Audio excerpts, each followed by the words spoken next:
الحمد لله حق حمده والصلاة والسلام على من لا نبي بعده وعلى آله وصحبه ومن اهتدى بهداه أما بعد. معاشر الأحبة، آياتك الدردار الذي طبعا هابان كهد لإني سورة الأنعام آخر كذا حق إلهي إلا عبد لو شريك يرين يا حق والدك وإحسان الله السماية وأن العاقل قلنا قم ما صومرنا سواش مرة الوحيت ماذا حق والدكم بالله الله ياي ولدك يلمه حقوق ملهمية. نعم حقوق بإليه، ولذلك الدردار كالصدحات حق أولاده كهضية. هذه والدك حق يا شيء اسنا حق بالله المو حقوق بإلينا هذه الله ضيعه ذنبك وغفلا أظن صلاة ضيعن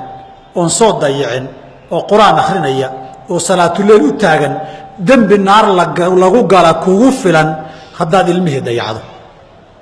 كفى من البرد إثما ذنب النار لقوا قال وحاك وغفلا قفك وحكلوا ذنبي هذا سمين لا شرك ولا معصية ولا ذنب كلام سمين واجب ماذا ضيعن حاران ماذا عنن وحكلوا ذنبي ماذا سمين كلية علمه حقوق ذودية واجب كودي بعد ضيعدي ذنب النار أتكو قشك وغفلا هلك وحدكو قاتي ما هم مسألة أني حق له مسألة حق صح حق بعد له والد هداته لكن هذين حق بعد لقوله حقي لقولها هداد جودته وحل الرجية حقي الله يدنا دهش. ولذلك عمر رضي الله عنه وارضاه بانين باوسو دعوه ذي بي كتبت آثار توريين حلي ويل كي يجيب عاقب النقطة وحنا كمان مقله بكاسو الأوير مركو صوفر يستيب وقلقات حلي ورا أباه ما حق النقطة حلي وكان يا أمير المؤمنين أبا حق مليه ها المو حق مليه اليوم يوم حق الأنبا ما كان حق بليه حجر محيي حق يعرض له حقوق الشرع والشرعي بوتيري عمر رضي الله عنه وقيب كهر رئيس المهن على شديس أبيه ويدا حق بقى لقول يا هاي وحن هرتا بيري ساي بدك ورشدي لسان مشاريع بيرنا واي سميان مشاريع كان عسنا واسميسا سيو مرفع عن وياشو سفي عن بعض مشروع مركه ودراسيسا سفي عن وأم الجلسة hadduu dhismo yahay injineeradii baad u yeedhaa hadday beertahay kuwii beerta yaqiinay baa loo yeeraa hadduu caafimaad isbitaallo la dhisay kuwii dhakhaatiir baa loo yeeraa mashruucii dhinacyo badan baa laga eegaa maxaa la rabaa miro iyo wax fiican inuu soo saaro warshadii waa la dhisaa sharciyaa loo sameeyaa mishiinada la soo gadayaa la iska fiiriyaa si ay si fiican wax ugu samayso waxaa laga yaabaa bac inay samaynayso waxaa laga yaabaa tiishka shiidka isaga tira inay samaynayso markii la ilmo la dhalayaay waxaa la aasaasayaa mashruuc dad soo saara kan dan lagama leh way marka haddaad warshadii wax qalab feega soo gadato oo mid faalsa geliso beertiina aad dhulkii sun ku abuurto dhulkaad beerta u faleysayna aad sun ku daadiso warshadiina aad geliso sun gelisa dawada soo saaraysay ama aadan damba ka gelin maxaad fishaa inuu mashruucaa soo saaro gurigii markaad dhisaysay dheeraayaad mustaqbalka ka rabtay guri 20 dabaqa haddaad bir 5 dabaqa iyo 10 dabaqa geliso inuu gadaal ka soo dumo waxaad fiirso Soomaa haddaad dhex taagantahay ma ag taagantahay intuu kugu dhacay inuu ku dilo Soomaa waxaad filayso ama ummadii ku baaba'day wax fasaadiyo reerka markii la dhisay sharcigu wuxuu amray rag iyo dumarba hooyada noqon doontay hooyanimo isu diyaarinaysa iyo ninkii aabanimo isu diyaarinayaba waa lala hadlo waxaa la yiri cidda la wadaagaysay warshadan wax soo saarkeedin dhaxmaraya diin iyo dabeecad iska ilaali waxa la rabaa dhagaxa aad mashruucan dhigaysa inaad ilaaliso haddaad hooyo noqonaysana ilmaha yaa aabbo noqonaya iska fiiri haddaad aabbo noqonaysana yaa hooyo noqonaya iska eg haddaad milihii meel xun ka beerto oo beertii meel carraseela aad geyso oo hadda wayba soo bixi weyda ama iyadoo gubatay ay soo baxdo diyaada sababta iska la dhul fiican maana dooran baa lagu dhihi tanna sidoo kale way waxa la yiri xaq ilmaha waxa kamida hooyadii iyo aabihii in la iska eego hooyaduna aabihiina eegtiya aabbo u noqonaya Soomaalida hore waxay dhihi jireen ilmahagu marbu hiila kaaga baahan yahay rag u dhihi jireen waa goormo marka hooyadii guursanaysa dhahan kaasu hiila kaaga baahan oo heeliso oo mustaqbalka soo socday leeyihiin nin hiila u baahan oo garab taagan tahay uu noqon haddaad hooyadii ka fiiriso hadalka waa loo wada yiri hooyaduna ilmaheeda hil wuxuu uga baahan yahay markay guursanayso waa marka koobaad marka la guursado la isdoorto gogosha markii la yimid waxa la shaydaanka iska naara yuusan ilmaha idin la dhalin xaqa ilmaha ka mid tahay ilma shaydaan kula dhalay iyo ilmahan shaydaan kula dhalin waxaad ka sugtahay isku mid ba aakhiriya duun khayrka aad ka sugayso ilma shaydaan wax ka dhalay muxuu yahay washaarikum fil amwali wal awlaadi wa haddaan shaydaankii la iska naarin uu kula dhali raashin shaydaan kula cunay dheh iyo sharaab shaydaan kula cabay iyo ilmo shaydaan wax ka dhalay waxaa la leeyahay carruurtan cafaariid iyo shayaadiinta maxaa ka wada dhigay carruur xaqoodii lagu tuntay wey shaydaankii ilaahay laga magangelin lahaa warshadaha markaad dhistaan silig iyo korontaa lagu wareejino waa la ilaalinayaa intaa la dhisayana waardiyaa saaran kan isaga waardiyihiisu wuxuu noqday dikri la akhriyo idinka mid hadduu halmaamo ka kale xasuusiyaa la rabaa waa xaqa labaad ay carruurtu leeyihiin weli maanay dhalan markay dhashaan magac fiican bay xaq u leeyihiin tarbiye iyo tacliim fiican bay xaq u leeyihiin nafaqo iyo biil iyo daryeel bay u baahan yihiin ay xaq u leeyihiin intaa haddaad dayacdo dembi kugu filan aada naar ku gasho marka waalidku keenan u qaadanin keliya iyaga caaq haddii lagu noqdo unbaa naar lagu galaa adigu haddaad caaq ku noqoto ilmahaaga naar baad ku geli ilmihii aad sida xun u beertayna hadhow adigii inuu ku cunaayey wax dhici kara wey fakhashiina an yuriqahumaa duqyaanan wa kufran gaalnimo inuu ku gaarsiiyaa dhici karta inuu lafahaaga kuu dilaa dhici karta inuu adiga ku qaramsado oo ku diirtaa dhici karta ilmaha yar soomaadan arag haddaad eray xun dhowr jeer ku dhahdo isagii unbu kugu soo celin halkaa waxaad ka garatay wixii aad ku beertay midhihii buu kuu soo saaray intaad dacar beerto inaad malab goosato lama sugo inta adigu dacar beerto waxaad arkaysaa odayaal iyo aabbayo iyo hooyooyin maantao dhan ilmahooda way caayayaan tuug baa tahay qurun baa tahay qashiin baa tahay isagiina hadhow ila waa la beeray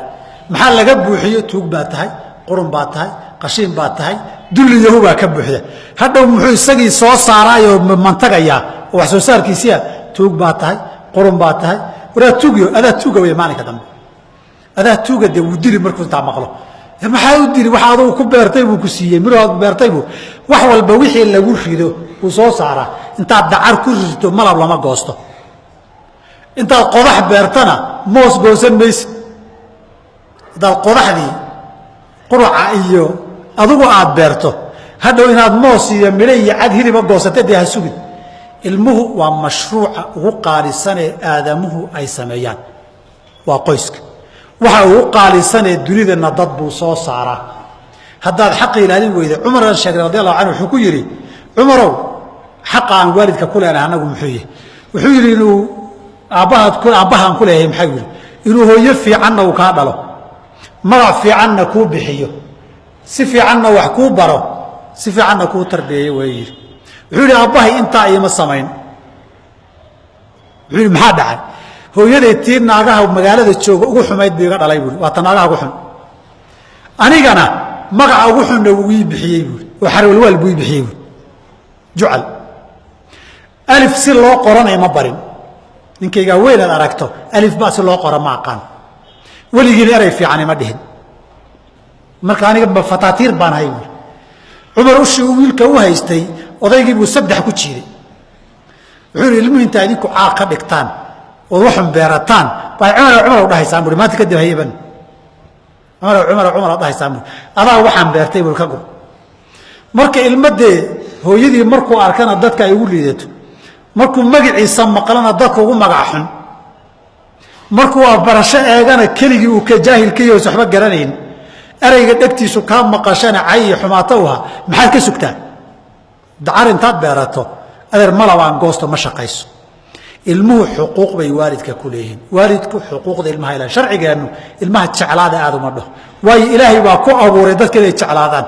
jacaylkii xakameeyaa la yidhaahdaa iyo xuquuqdooda ilaaliya waxaa laynaga doonayaa waalidka waxaa laga rabaa ilmaha xuquuqdooda inay ilaaliyaan marka ay reer samaynayaan laga soo bilaabo hadday fursaddaa ku dhaaftay waa markii gogosha la joogay inta dhiman daba qabo hadday ku soo dhaaftay tacliimtoodii iyo tarbiyadoodii iyo ilaalintoodii iyo ducadoodii baa lagaa rabaa bal dadkii wanaagsanaa eeg iyagoo intaa dadaalaya bay habeen iyo maalin duca la garab socdaan ilaahu ilmaha noo hagaaji duriyatan ayibatan saalixata ilaahu nagu arzaaq ilaahay ducada uu aqbala ducooyinka la aqbala ducaa ul waalid baa kamida intaad habaari lahayd ee balaay kugu dhacday ku dhimo inkaari kugu dhacday intaad habaari lahayd ilaahu khayr ku si ilaahu ku soo hanuuni maadahay waalidku waxay radoo xanaaqo habaar bulada bay istaaga ilmaha habaar bulada bay istaaga hadduu yiraahdo wax uu yar qaatay ku go iimaanka Allah ku tirbi yiraahdaa inkaar kugu dhacday buu yiraahdaa balaaya ku qaaday buu yiraahdaa intaad saadhihi lahayd balaaya haday qaada aakhiriya dun maxad ka faa'iido ilmaha adduunku waa lagu intifaaca inaad ilmo leedahay waa nicmo inuu ku adeega waa nicmo hadaad bari waa yeesho inuu ku xambaaro ku qaado ku daryeelana waa nicmo aakhirana waa lagu intifaacaayo hadaad ka horeyso aad tarbiyo wanaagsan amal saalix oo lahaana ajr baa ku socda hadduu aakhira ka darajo sareeyana isagoon waxba loo dhimin baa lagu dallacsiin oo darajadiisa kore lagu geyn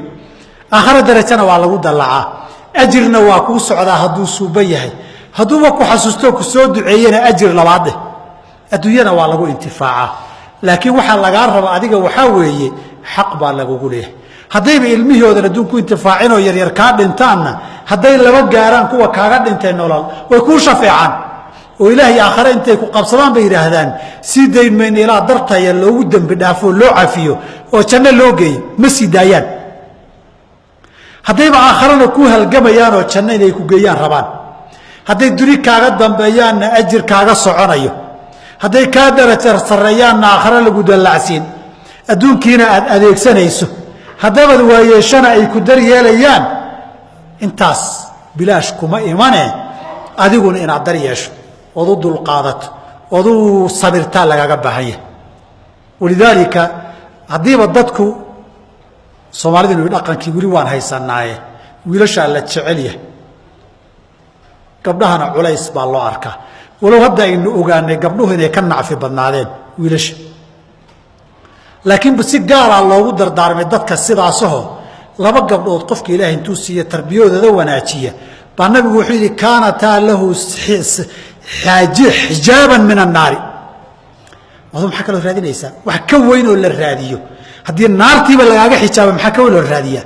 adduunyada wada xamaalan dib kugu badan adduunka wuxuu yahay wada rafaatay waa dhimatay laakiin meesha aan la dhimanin illa noolaanayo waligeed aakhira ma jannadii baad ku gali naarna xijaab bay kaaga noqon marka xadiidka aragto ilaahu gabdho badan isii baa la yiraahdaa baadhi halkan ay jannadii ka dhawaatay kuwan daryeel jannadina dalaqde awlaadan aakhirana janna lagu galaa janna sabab kuugu noqdaan adduunyadana sacaadiyo liyo laakiin waa goorma markaad xuquuqdooda ilaaliso rabbigooda aad barto waajibkooda aad ka soo baxda laakiin ogaada rag iyo dad hadaad dayacdaan ilmuhu ajir kastood samaysay dambi naar lagu gala waa samaysay kafaa bil mar'i ithman an yudayya man yaqut anu waa iska soconiyo intay tagogaha ku jiri lahaayeen tubaha hayal yaalaan sharciga ma wixii awoodaada ka baxsanado dadaalaya waa gaar laakiin dan kama lihi waan iska dhaliyo halkaasaan mafrashoogi on qayili halkaasaan iska siyaasad baan ordiyo waan wareegi warba kama hayo wadaad baan noqono waan tabliiqayn oo meelahan iska wareegi warna kama hayo waajibka waa la dayacay waxaad qabanayso dhan naar ka badbaadin maayo fadli ilaahina kaga badbaado waa gaar laakiin kafaa bil mar'i ithman an yudayya man yaqut ba ku taal ilaahi laga yaabo ilmaha la daryeelo xaqooda hal ilaaliyo xaqi ilaahi waxa xigi xaqi waalidka wasiyadana xaqi ilmaha way ilmaha laga dadaalo ilaahi subhanahu wa ta'ala xaqa guudashiisa Allah inoo fududeeyo kuwii daryeelana ilmahooda Allah inaga dhigo ilmaha Allah inoo wanaajiyo اللهم إنا نسألك الهدى والتقى والعفاف والغنى اللهم لمنا رشدنا واعذنا من شرور أنفسنا اللهم آت نفوسنا تقواها اللهم زكيها أنت خير من زكاها ربنا آتنا في الدنيا حسنة وفي الآخرة حسنة وقنا عذاب النار واقم الصلاة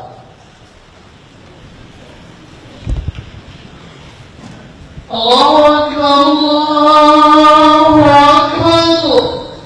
أشهد أن لا إله إلا